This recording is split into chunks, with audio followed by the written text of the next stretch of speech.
that, man. When I'm a fan of a team, I don't I never, ever get to the, bleep it, play the kids until like the season is like over, out of reach.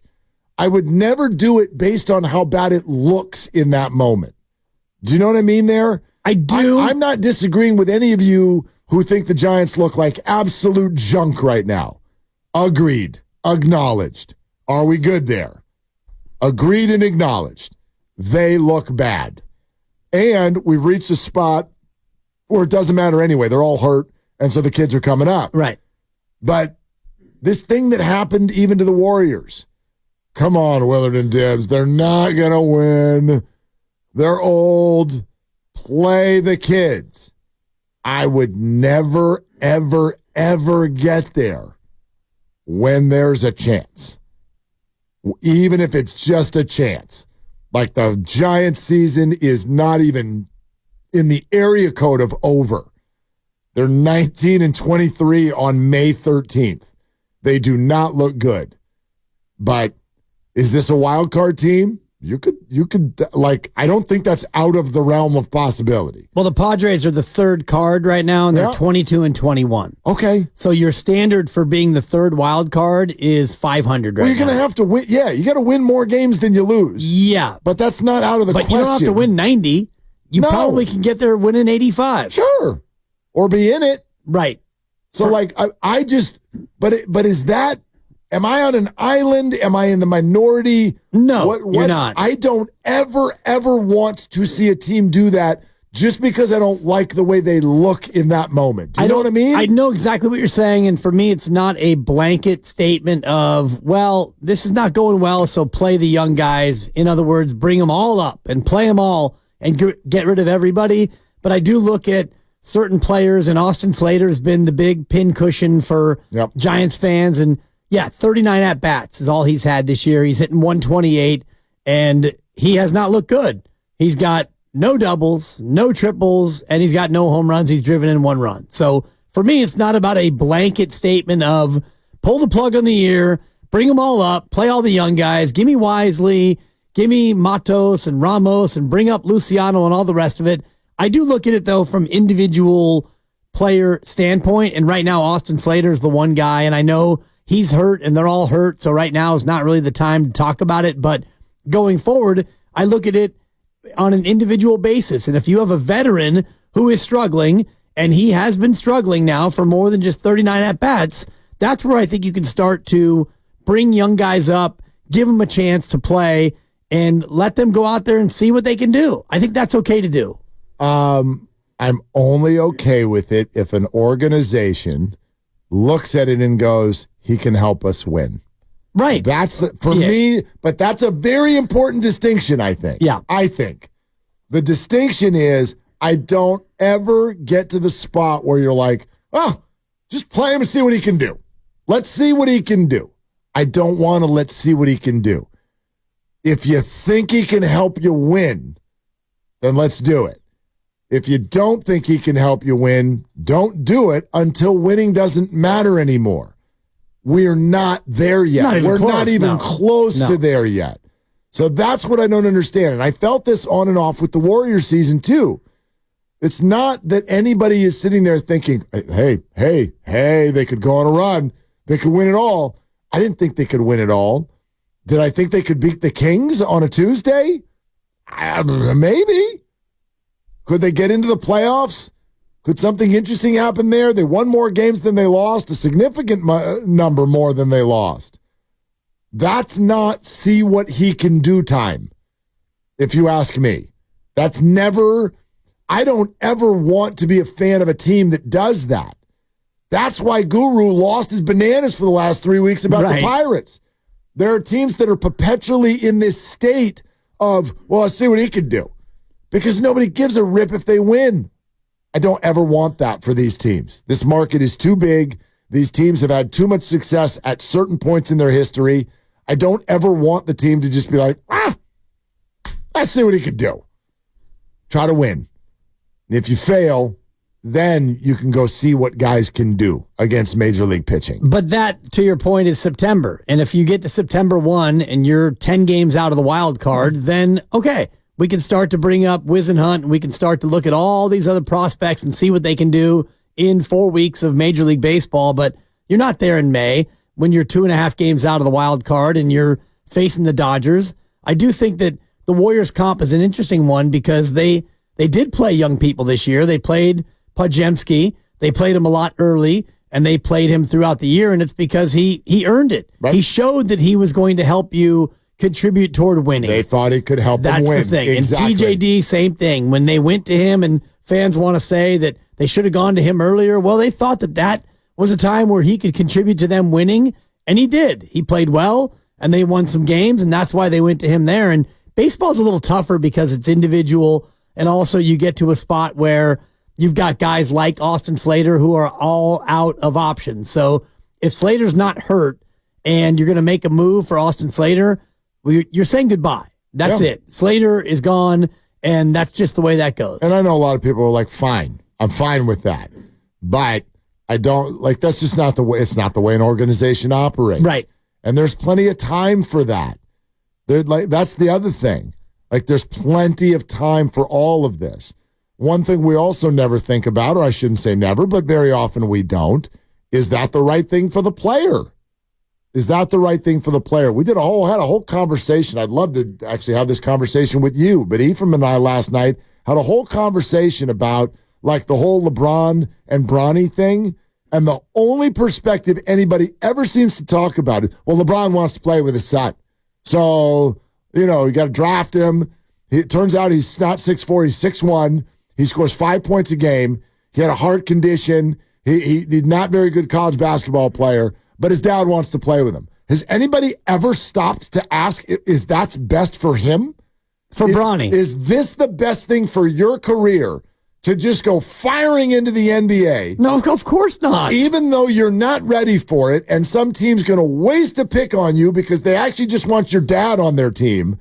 Is that the best thing for Bronny? Of course not. All right, so let's do this with these kids too. Right. Like, is now the right time? You mentioned Carson Whisenhunt. Like, why is Mason Black up rather than Carson Whisenhunt?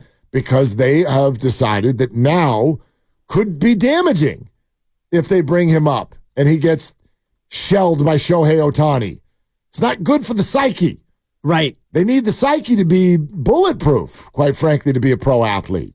Especially a pitcher, a young pitcher. And I think about the Bronny James part of it is interesting, but nobody wants to think about what's best for him because I don't think that many people look at him as a guy who's going to be an NBA player anyway. So this might be the only way that he gets a sniff in the association is if he rides dad's coattails, and that's a conversation for a different day. I know Evan and Guru earlier today were talking about that and nepotism and the whole thing, which is interesting. And Evan actually kind of put Guru in a spot where Guru kind of admitted that, I'd do the same thing for my kid if it was radio, and if Guru was the LeBron James of radio, and he might be, and, being able to give your kid a leg up to get a job in your business, I think we all would. Yeah, who wouldn't do that? Right. Who wouldn't do that?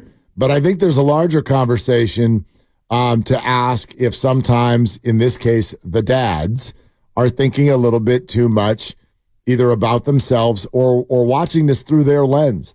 I saw a quote over the weekend from Brendan Rice, Jerry's kid. Yeah. And he was talking about his dad. And he's like, my dad was hot. Yeah, I saw that. About me getting picked in the 7th round. And he said, my dad said, they're going to feel us. And I went, us? What do you mean, us? Jerry, you're in your 50s. No one's going to feel you. And is the best thing for Brendan, who's already got to deal with, I'm the son of the greatest of all time, is the best thing for him to have you running around on Instagram, grandstanding the fact that you all are ticked off that he got drafted in the 7th round. We're all going to show you. Like, dude, chill the pressure. These kids have so much on their shoulders. Right. And the fact that his last name is Rice is already a massive burden, quite frankly. It's a massive burden. His older brother's name is Jerry Rice Jr. Yeah.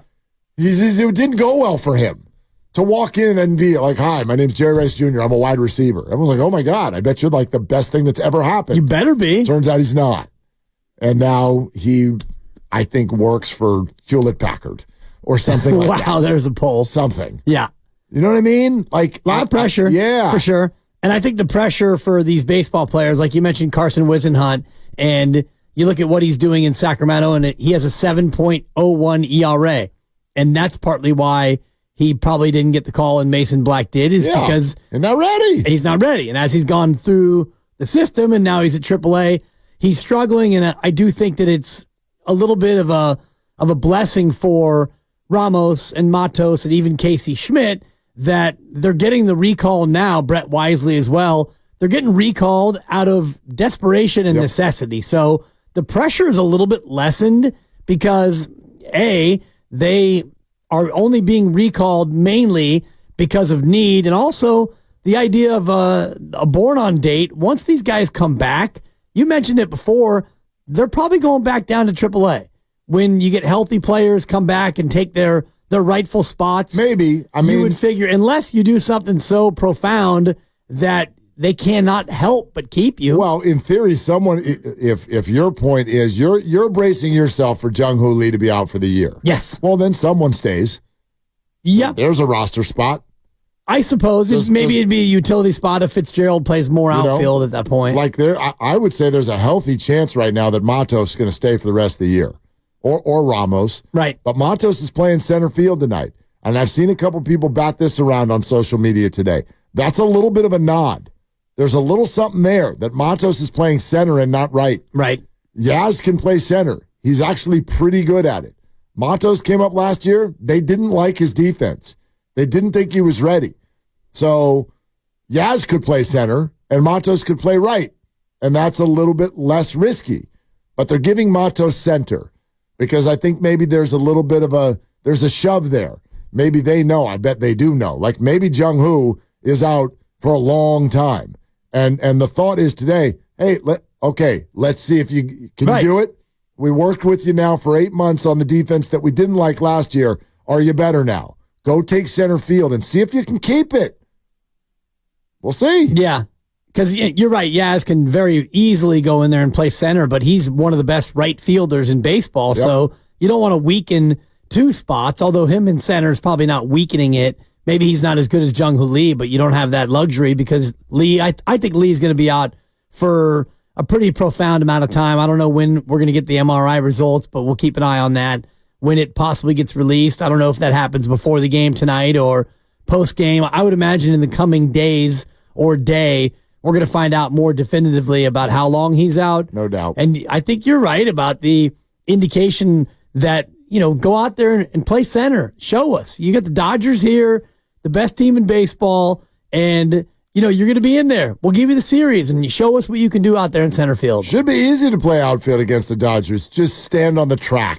Oh, man. And wait. Your sarcasm it's biting. Wow, this team. Look. You mentioned it last week that you didn't expect to be this sarcastic at this point of the year. No doubt. And it actually has only gotten more. I cannot get mad at what the Dodgers have done. I can laugh at the rules. The deferral of 98% of a contract is funny. But I can't get mad at it without feeling like a hypocrite. If you were a Warrior fan when Kevin Durant was here, then you don't get to say this Dodger thing is unfair, because that's how the rest of the world felt while we were hanging out on Market Street with parades. That's how they felt. You get to the end of the year, the Warriors lose one playoff game, they win a ring, they celebrate, and the rest of the world's like, good Lord, that wasn't even fair. And that's what it feels like pitching to this lineup right now that's here tonight. That's what it feels. It's like, that's not fair. Right. That's absurd. You're kidding. Mason Black is just going to, top of the first, poof, Betts, Ohtani, Freeman. What? Not fair. But Betts, Ohtani, Freeman. What are we doing? Are we talking about 3 Hall of Famers? Dude, oh, for sure. I mean, I don't know if Freddie Freeman's a for sure yet. For sure. I'd have to check his numbers. I'm telling you right now, they're all going. Famer. Yes. Due up for the Dodgers. 3 guys from Cooperstown. Dude, you get the first inning, you're like, did we get out of here with 2 runs or less? I'm happy. Coming up, Mantle, Mays, and Ruth. I mean, seriously. What are we doing here? Skills and Vallejo is what we're doing. Hey, Skills, you're on with Willie and Dibby. Yo, what is up, Willard and Dibby? I just want to call about the Giants real quick. Last year, I called the 49ers going to the Super Bowl in Week 5, and I was right. 2019, I called the 49ers going to the Super Bowl in Week 2, and I was right. So this year, when the Giants went out, got Chapman, got Snell, so on and so forth, I had that same feeling, and I bet my friends $5,000 they would go to the World Series. And I had no doubt that I was right, except for one player after the other fell to injury. You know, it started on opening day or second day when Wilmer Flores fell in the dugout. Now Bailey, most recently Lee. And I'm starting to feel for the first time that I'm going to lose this $5,000, and I'm a little upset about it, but it is what it is. I just want to share that with you guys. Thank you. Have a good day. Okay. Skills. Thank you very money. much, Skills. Did he say that he bet $5,000 with a friend for the Giants to go to the World Series? Yes. Major bag alert. Major. Did he also not get odds? I don't even he bet $5,000. That's a great question. Thank you. I would, if you bet $5,000 that the Giants are going to go to the World Series, I would hope that if you're right, you get $150,000. Yeah. You would hope. But Freddie Freeman is a 7-time All-Star and has an MVP award. Okay, He's going to the Hall. Yeah, I'm looking at the numbers right now. His MVP does not count. It counts. It doesn't count because it was COVID. It doesn't count. That's mean-spirited. His OPS that year was 1102. Oh, that doesn't count either, does it? Well, it was only for a third of a season. 60 games. Yeah.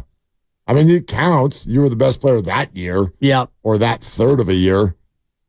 That's all. That's all. Yeah. I like the Baseball Reference. They do a similar batters thread at the bottom, and similar by ages. And his similarity score for the first 12 years of his career is Eddie Murray. Oh, Hall of Famer. Hall of Famer. And then his 33-year-old year comp is a guy who should be in the Hall of Fame. And I'll give you one clue, and you tell me who I think. Wait, his comp at what year? At this year, 33 years old. Freeman? Yeah. I'm wagging my finger at Mark right now. I don't even know what. Rafael Palmeiro. Oh God, the finger wag. He should be a Hall of Famer too, Palmeiro. Yeah, but obviously, he's not more famous for saying things in court, right? That didn't with the finger wag. So yeah, you're probably right. Hall of Famer. Okay. So the Dodgers will go Famer. Yeah. And then after that, it's just good, like bunch of really good players. Really good, and then really good, and then pretty good, and then I've never heard of him. But he's probably good. Yeah, and then whatever, he's batting ninth. Sure. Yeah. I'm being told the Dodgers actually are going to hit their pitcher tonight just to make it fair. Batting ninth, Yamamoto. Yeah, this is what it felt like to everybody else when Kevin Durant was on the Warriors. This is what it felt like. So, anyway, the larger issue for me is just I tend to believe that when a fan early on in a season says, bleep it, let's see what the young guys can do. When a fan says that at a point where we are, which is 42 games into 162. So what are we? We're largely sort of kind of at the quarter pole, if you will, just past the quarter pole. When a fan says that at that point, I mean, I think you're speaking mainly from frustration. Of course. Which is absolutely, you're right. We're all very frustrated. But I don't want anyone, whether it's a sports team or myself or anyone in my life, making major decisions from a place of frustration. You'd like to try to do it in a calm, intelligent way. And people turn things around. People have crappy starts and then turn things around. You know what I mean? Tiger's Masters, that first year that he won it, you'll know this off the top of your head. Thursday, round 1. What did he shoot on the front 9? I think on the front 9, I front think 9. It wasn't 40, I think it was. First year he won it. Will you look it up? Yeah. The Masters in, 1942 or whatever it was when he first won it. Doesn't it feel forever ago? It all does. Yeah. It had to be like 2000, right? 2000, 2001, somewhere in there, something like that. But anyway, I think he shot a 40 on the front 9. And then he won the Masters by a gazillion shots. So, that's actually where the Giants are right now. 97. 1997. Yeah. What did he shoot on the front 9? I'm pulling it up. He was 2 under after the round. Yeah. John Houston, your leader, at 5 under. Yeah, played very well in the back 9. Paul Stankowski. Oh, my gosh. 1 back. Listen to these names. Paul Azinger shot a 69. Tiger. Tiger's 2 under. Yeah. But what did he shoot on the front 9? Pull that card. Okay. Because after... It was a 40, you're right. Yeah. Shot a 40. Hey, it's Tiger. He went 40-30. Yeah. We call that a Jay Norwood. So he went 4 over on the front. He went 6 under on the back. Right. Maybe the Giants are about to win 8 in a row. Okay. No, but it sounds absurd. But it is absurd. Tiger then went 66, 65, 69 to win by a dozen. But a dozen. Right. And the Giants are not to baseball what Tiger Woods is to golf. But you get my point. I do. Just not time to have that conversation yet. But we can all meet in the middle for a second. We can meet here at guess what? The young guys are going to play now anyway. But for the right reason, which is that they need them to. I think that the mantra for all Giants fans should be Arizona, Mark. The Diamondbacks won 84 games last year, and they won the National League pennant. Right. 84-78 pennant. Right. So, I mean, can you make that like your mantra? Before we start to punt on the whole season, just realize that the Giants are only 4 or 5 games behind that pace. Do you know how the Giants have 19 wins right now? Yeah. Remember when the Nationals won behind Max Scherzer 3-4 years ago, whatever it was? Yep. It's the same number of wins the Nationals had in their first 50 games. That's right. 19. FP told us that. Yeah, 19-31 in their first 50. Won the World Series.